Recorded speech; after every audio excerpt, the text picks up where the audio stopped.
teachers out there that it honestly starts with that. Like, it's mostly the passion coming from the teachers that see it as being important and wanting to have presenters come in and talk about this and have special things for the kids that will resonate with them and provide them with more education on these matters that are crucial and very applicable, especially to the environment that we live in here in the Low Country. So, yeah. Hey Val, I don't know if this is your, it would be in your arena, but I get a lot of questions about why is there not recycling in the schools and being a county thing.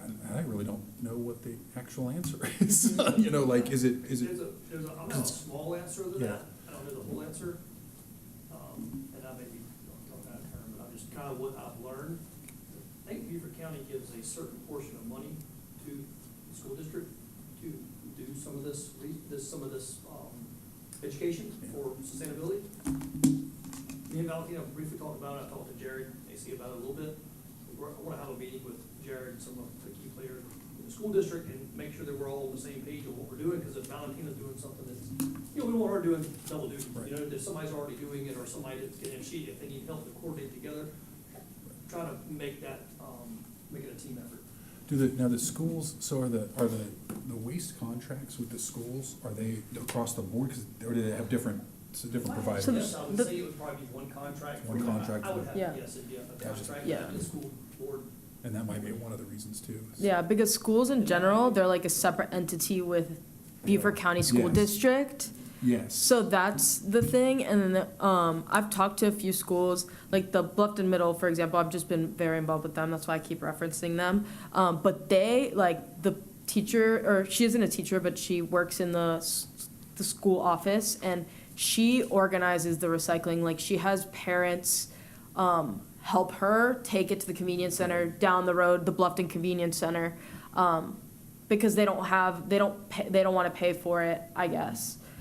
So it's pretty much that. It's not that there's nothing across the board district level that are requiring the schools to pay for the waste hauling of that. Yeah, 'cause I was talking to somebody and I thought there was something like that going on. Like, it's not like a universal. No, it's not. It's and there's no standardization of it. No.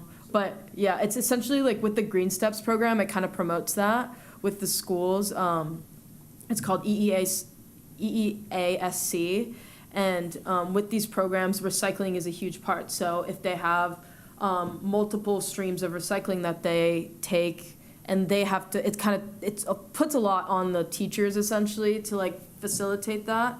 But yeah, it would be great to try and see something more overarching umbrella of recycling in schools, because there is a lot of that. There was one meeting where, remember they were talking like there's some kind of curriculum that they had like a statewide about recycling for the schools. That was a long time ago, but I remember that being a discussion. I'm surprised. I'm so, they, schools, kids, it's so funny when you go to teach kids, like, they just naturally get, I need to be responsible for what I take in. I have to do the right things. It's very easy to teach them. Obviously, it's harder to teach adults, because we're stubborn in our ways, But kids, it just seems like a natural fit to be in those schools. I'll definitely say the same thing. Like, start with the young ones. Start in elementary and middle schools. You get to the high school and you get to the 18-year-old, you can't teach them much anymore. To be there, it's Start not. with the young kids. They'll take it home too. They'll make They take ownership. They want to do something. They want to be responsible for something, and that's a perfect thing. Yeah, and they're still so curious about the world. I was just at Coosaw, and with Clemson Extension, they were doing a ecology program, and they were just they were fourth graders, and I was like, how are you so smart? We were talking about energy cycle and how grass is eaten by cows, we eat cows, the sun powers the grass and all that, and they were able to just kind of assimilate all of this stuff. And it's pretty crazy. And the questions and the comments they have are so real, you're like, wow, I never even thought of that. You're smart, man. Yeah. But yeah, any other questions from me? Great job, you guys, and I'm a little biased, but that event at the recovery facility, it really did go good. It was a really fine facility. Yeah, it was a great facility. But I want to not on that end, but on Val's part, that takes a lot of organization to fit those slots and to do all that, and it went off you came out, it went so smooth. Maybe my wife said something, she said, that was really smooth. They handled that so organized. You guys did a great job getting that set up and doing it. Hopefully we can do more. Yes, You know, so nice work. that's the Nice, plan. really Thank you good so job, much. really And good thank you job. for your collaboration. Teamwork makes the dream It work. was fun, it was fun. Yep, was Valentina's been doing a great job. Thank you. Thank you, ma'am. We're really lucky to have her. Awesome. Next up is Miss Bree Klinkenberg, our business manager. Good afternoon, board members. My name is Brianna. As the business manager, I oversee the administrative functions related to financial and procurement management for our solid waste and recycling department. So a few of my key responsibilities include budget management, procurement and financial oversight, and I also assist with our decal program. I'm here today to provide an update on our current budget numbers for our Department of Solid Waste and Recycling as we progress through the second quarter of the fiscal year. This overview that you can see on the screen here will include a comparison of our expenditures against the approved budget, highlight any variances, and discuss factors influencing our financial performance. I'm also going to touch on how I'm planning and projecting for fiscal year 2026. So the figures within the table reflect our current financial standing, and they provide a clear picture of how we are progressing. With disposal and hauling costs, we're seeing increased costs due to continual population growth within Beaufort County, which has led to higher operational demand. We also track seasonal fluctuations and trends in the amount of waste being generated from tourism, our local events, and holidays.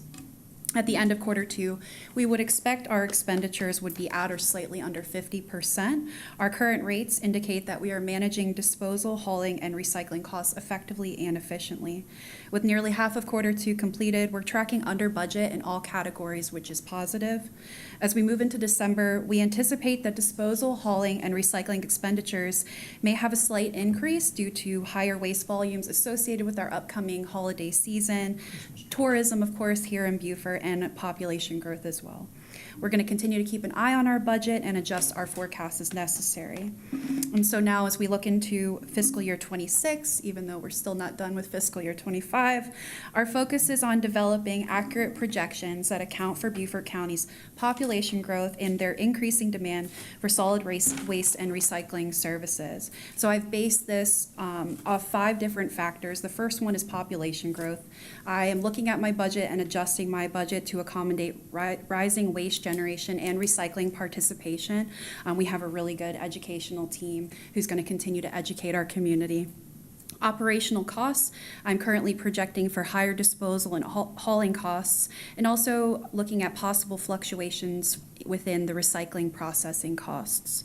Capital investment, we're looking at expenditures necessary for infrastructure upgrades. So Victoria earlier mentioned we're looking at purchasing 7 new compactors for our facilities and any new equipment that we may need to maintain our services. Contingency planning, that's always something that we have to account for any unexpected challenges, price increases as well. And then once again, going back to what Chloe and Valentina do here in our community within solid waste, sustainability efforts and our current goals. So we have our programs that we're implementing as a department that are aimed at improving and meeting our long-term sustainability objectives within solid waste and recycling.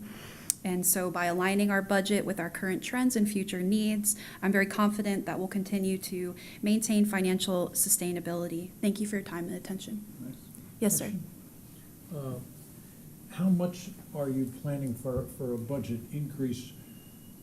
And did you break it down, like you said, that increased residents growth, and then you have inflation, you have personnel, they're going to get raises, et cetera, et cetera. Do you have line item breakouts of those? Yes, sir. That's exactly what we do. So we have. I mean, I see that from another board that I attend. That's exactly right. So everything that we request is justified by a line item.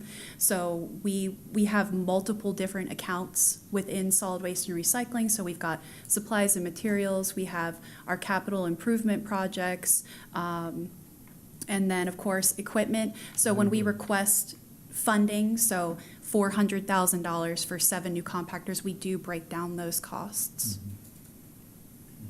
A quick question, speaking of the CapEx, are you guys, did I hear that you guys are getting, how much of it's grants versus how much is county funding, those capital expenditures?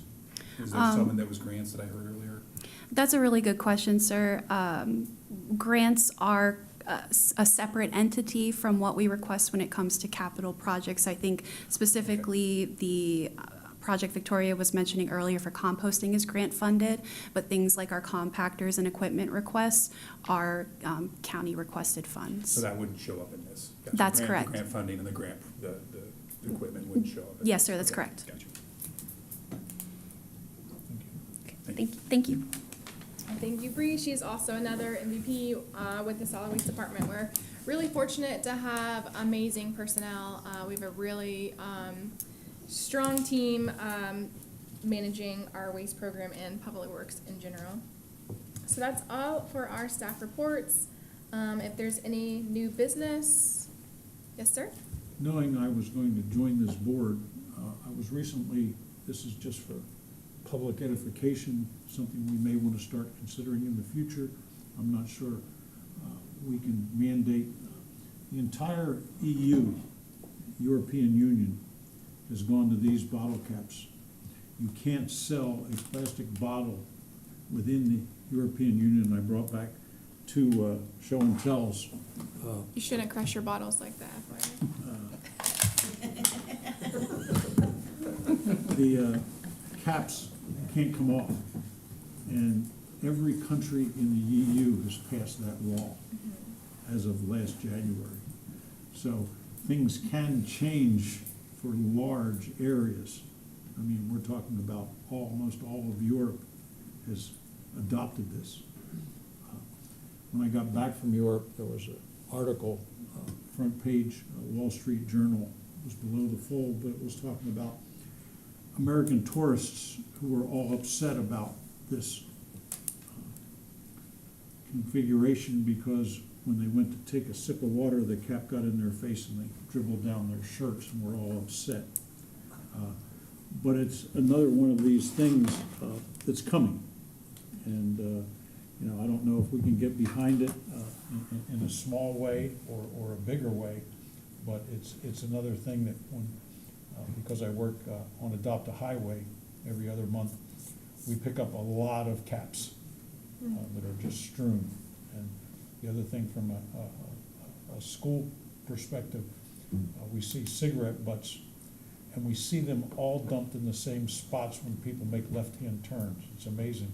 They don't throw them singular out anymore, but they wait till they make a left-hand turn and the car is stopped when they dump them out the door. And so there's always a pile along 278 at every turn lane. So again, I just look at this as something that you know, I believe the U.S. eventually will get to. Yeah, that's definitely a great initiative to take to state legislators because it would be a manufacturer responsibility. Awesome. All right, any public comment? Anybody sneak actually, in? If it's okay before we, Mhm. well, no, but what are we short for representatives? What's the board? What do we have? What district? We have 2 vacancies still. So it is the Sea Islands and then Port Royal. So those are our 2 locations. So if you do know anybody who's interested, county council, I know that they will allow for a representative to represent a district that they don't reside in. And the solid waste districts are a bit different from county council districts, but those are our 2. We have 2 more vacancies for that, and then hopefully not a third if Mr. Bryan wants to come back. But technically, as long as he signs his paperwork and wants to extend his term, it would be just 2 vacancies to get a full board. But we can't operate with 3. And then what's the typical procedure for chairman and vice chair to I don't know.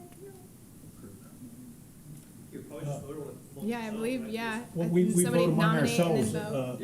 At the Stormwater Board, every year, I bring it up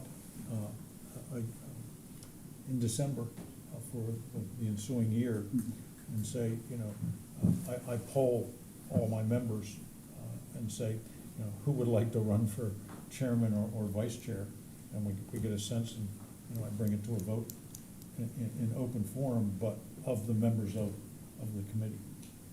So we probably need to have a discussion at some point on how we want, Mhm. How you wanna to go. fill that. Do we wanna wait to get a couple more members? Well, Victoria's doing a great job. My other question was, have we talked to the administrator of Port Royal? I mean, I know, you know, to say, you know, hey, you guys, you know, could have a seat at the table, you know, maybe you should talk to your, you know, fellow constituents, you know, residents.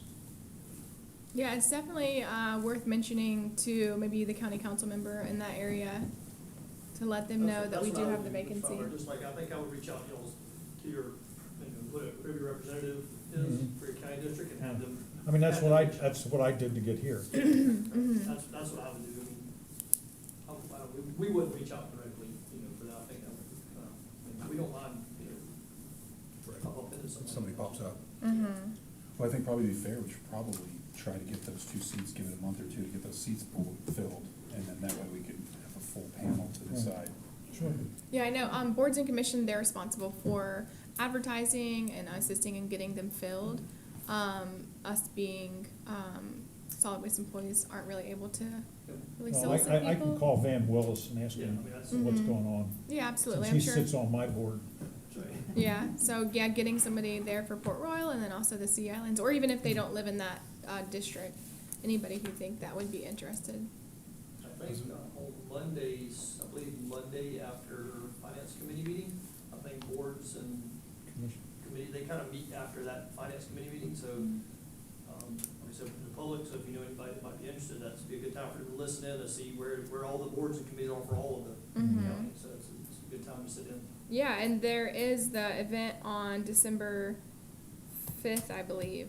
Yes. So if you haven't received the email from Boards and Commission I did on see it. December 5th from It's 4 an to open 6, house. they have a board's holiday drop-in. So Mhm. that would be a nice time to speak to people and let them know that we do have 2 vacancies on this board and that we would like to have them filled. You said And- that did go out? Did Yes. it come from, It did. who did it come from? I think it came from boards and commission. Yeah, Boards you and should have commissions, received okay. it from Oh, Boards and yeah. Commission. I can forward it to you. I think as they're well. having it right outside here. Yeah, it should be, I think, Oh, either right. in here, last time they Those held picnic it in tables right here. there. Yeah, well, the last time they held it in here, and it was more of a brunch thing. Was, Sea Islands, was that where Derek was?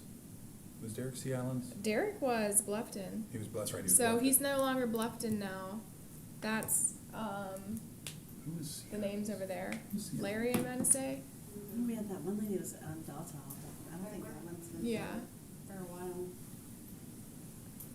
That's gonna be a hard, trying to find. I think that. Well, they don't have to live there. The county That's council, interesting. it's been a vacant position, so they will vet for that. If we would like for it to be somebody who doesn't live in that district, we've had that on Keep Beaufort County Beautiful Board, Yeah. where the board members don't necessarily live in that district, but just will represent that because we have that vacancy.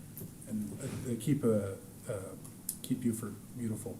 What's their structure like? Do they have districts? Do they pull from each location as well? Their districts are county council districts. The county council districts? Mhm, but they do have members who represent districts that they don't reside in.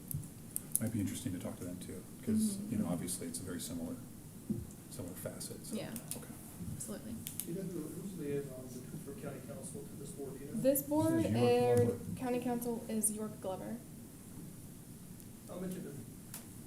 Mr. Glover likes to call me a lot, so next time I talk to him, I'll mention it to him to, Mhm. Mr. Glover, we need some more members. And that's his area When he- too, when he out want- there when he- right in when he the wants a islands. ditch, when he wants a ditch cleared. That's right, yeah. Yeah, hey, remember, Yeah, because We if we need just try to somebody on get, our board. It's clear, you give me somebody on that board.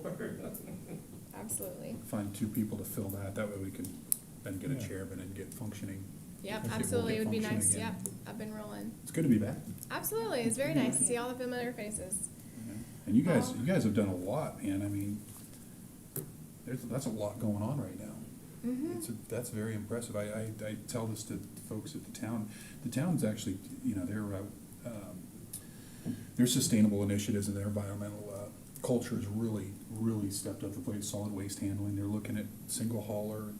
Same with the county, though. You guys have really stepped up to the plate, really pay attention to these issues Yep. and work together across the, across the borders, across the river, Yeah, across the absolutely. bridges, across the river, Yeah. whatever it is. And so, I really gotta commend you guys Thank on you. that, because it's definitely noticeable. We've been doing this for a long time, and I see a big difference. Wonderful. I see a big difference in my town, too, Great. which is really Your fun. town I love is- this building it, Okay. you Yep, know, our goal is so. to be the best, and we are really excited for TJ Jett with his position as the Chief Sustainability Officer for Hilton Head.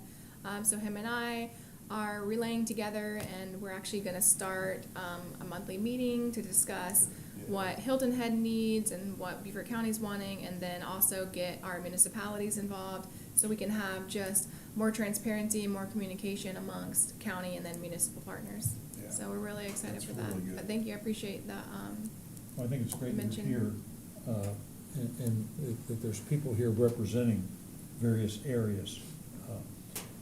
We have all the independent towns are ex officios on my board, and yet they don't always come to the meetings, don't always file reports. And we just had a situation where we had a major impact area, and nobody was communicating to the county that there was a problem, you know? And now, it's surfaced, but it was a lack of representation being forthcoming with issues that might have brought this, problem, to the right people to get it fixed sooner mhm. than waiting for a flood to happen.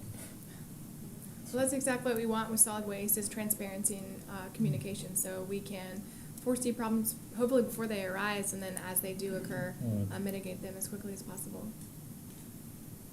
Well, if there's anything you guys need from us too, as we go back to our areas, if there's anything you guys need or something.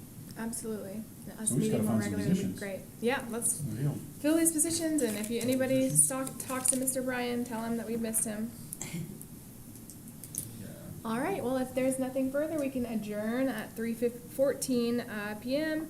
Our next meeting is going to be held on January 23rd at 2 PM, the same location. Unless anything changes, I will let you know, because we do need that 2025 schedule approved by our boards and Who's commissions. gonna contact this gentleman, because everybody else says it's okay, and we're only waiting for this. Yeah, Mr. I Bryant? emailed him twice and haven't yet heard. I'll look and see if I can find a phone number. And then also just double check with boards and commission, because it is a little squirrely, with, who's allowed to really contact who on, terms when we're not having board meetings. So I'll just double check with them to make sure that he's receiving the information. And maybe next time I see him at my daughter's school with his granddaughter, I'll let him know too. Perks of being in a small town. Yeah. Awesome. All right, well, thank you all. It was really lovely seeing you all again. It was definitely too long. But we'll see you again in January. So if I don't hear or speak to you, have a happy holiday, happy Thanksgiving, happy Christmas, Merry Hanukkah, all the things. That's all I'm gonna say. Whatever you celebrate, I hope it's happy.